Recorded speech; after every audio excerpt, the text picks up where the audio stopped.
ভক্তগণীজন প্রণাম নমস্কার ও আন্তরিক অভিনন্দন। সবার আগে মায়ের রাঙাচরণে পুষ্পার্ঘ দিয়ে ভক্তিপূর্ণ প্রণাম জানাই। মুর্শিদাবাদ জেলার খড়গ্রাম থানার অন্তর্গত কলগ্রাম যমুনির কাছে পাটন বিলধারে শ্রী শ্রী মা পাটনেশ্বরীর মহা আবির্ভাব। সারা পৃথিবীর ধর্মগ্রন্থে এক নতুন সংযোজন দেবী মায়ের। মহাতীর্থ শ্রী শ্রী মা পাটনেশ্বরী পীঠস্থান, চাঁদপুর মাঠ, পাটন বিলধার, গোসাইতলা। প্রতি বছর দোল পূর্ণিমা হতে 10 দিন ধরে চলে মায়ের অঙ্গনে মহাপুজো, মহামেলা, উৎসব অনুষ্ঠান। আজ মায়ের মহিমা কীর্তন পাঠ পর্ব 26। মায়ের কাছে পুত্র সন্তান কামনা ও ভক্তের ইচ্ছা পূরণ প্রকৃতই সত্য ঘটনা। শোনো শোনো সবে শোনো মোর বাণী, এবে কইব এক অপূর্ব কাহিনী। শহর গ্রামে যেখানে মানুষ বাস করে, দম্পতি বলে দেখো সন্তান আসুক ঘরে।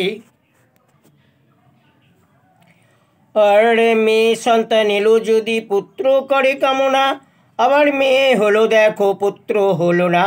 এমনি ভাবে পরিবারে তিনটে মেয়ে জন্মিল, মেয়ের জন্য দুঃখিত সকলে তো হলো। কপালে যাহা ছিল তাহা কেউ কেউ মানিল, কেউ কেউ ছুটে গিয়ে মায়ের চরণ ধরিল। কেশবপুরে গ্রামের সদ্গোপ পরিবারে পুত্র না জন্ম নিল স্ত্রীর উদরে। সপরিবারে গেল মায়ের থানে, আরে পুত্র কামনা করল মায়ের চরণে। এমনিভাবে বিভিন্ন গ্রামের সন্তানের জননীরা পুত্র সন্তান দাও বলে মায়ের চরণে দিল হাজিরা। বলে ওগো মা পাটনেশ্বরী, শোনো মোদের কথা, কন্যা সন্তান দিয়ে কেন বাড়াও মনের ব্যথা।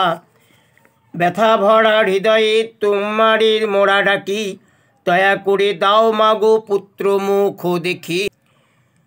পুত্র যদি না দেবে বংশকে রাখিবে, বংশ যদি না রাখিবে জন্ম কেন জীবে।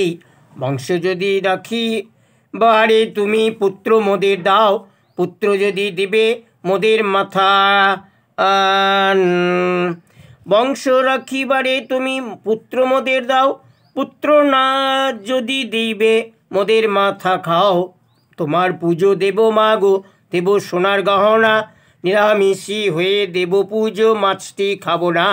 এতভাবে প্রার্থনা মায়ের চরণে করিল, অন্তর্দিক্ষে থেকে মা সকলে শুনিল। মৃদু হাসে মা আর কটাক্ষেতে চায়, বলে ভক্ত আশা পূর্ণ করিব নিশ্চয়। সেই মতো মা ভক্ত প্রতি সদয় হইল, এক এক করে পুত্র হেনে পুত্র তো দিল। পুত্র মুখে দেখে সকল ভক্ত গণচারী, বলে বংশ রক্ষায় পুত্র দিল মা পাটনেশ্বরী। পুত্র পেয়ে আনন্দিত হয়ে ভক্তগণে ধুমধাম করে পুজো দিল মায়েরও চরণে। পুজো দেয় আর মায়েরা দেয় উলুধ্বনি, পুত্রদের মাটিতে গড়িয়ে করে শঙ্খধ্বনি। পুত্র কামনায় যাহা মানত করেছিল, পুজো দিতে গিয়ে মায়ের চরণে নিয়ে দিল। কেউ দিল সোনার নথ, কেউ চাঁদির হার দিল, কেউ সোনার চোখ, কেউ টিপ দিল ললাটের উপর, কেউ দিল টিকলি, কেউ আংটি দিল। ভক্তের গহনাতে মায়ের অঙ্গ যে ভরিল।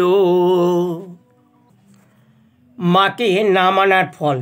শোনো শোনো সবে শোনো দিয়া মনোবল, এবে বলিব মাকে না মানারও ফল। বিলধারের গ্রামের এক পরিবারে মাকে না মানিয়া অস্বীকার করে। জেলের ঘরে জন্ম তার, নামটি সৃষ্টিধর, বিলের জলে ধরে মাছ হয়ে তৎপর।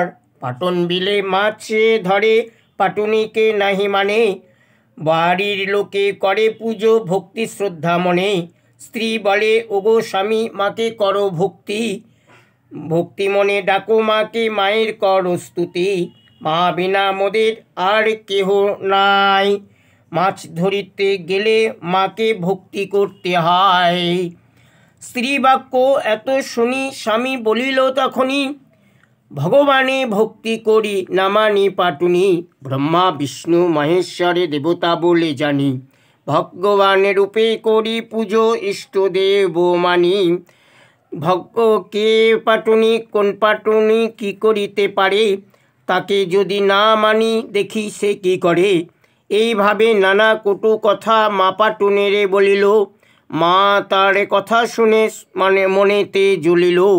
একদিন সেই জেলে বিলের জলেতে এলে, সুযোগ পেয়ে মা তারে জলেতে ডুবালে, জলে ডুবে মায়েরে ডাকলো মনে মনে, জল থেকে তুলে দিল মা না বোধিল প্রাণে, পুজোর দিনে সপরিবারে মায়ের চরণ ধরি, পুজোর দিনে সপরিবারে মায়ের চরণ তলে, ভক্তি মনে পুজো দিল দুধ গঙ্গা জলে। মায়ের কৃপা আশিসে বিশ্ব জনগণ, বিশ্ব ভক্তগণ সুস্থ থাকুন, ভালো থাকুন, দীর্ঘায়ু জীবন লাভ করে ধনৈশ্বর্যে পরিপূর্ণ হয়ে মিলেমিশে সুখে শান্তিতে সংসার জীবন পালন করুন, বিশ্ব শান্তি রাখুন, এই আকাঙ্ক্ষিত প্রার্থনা মায়ের চরণে নিবেদন করলাম। নমস্কার।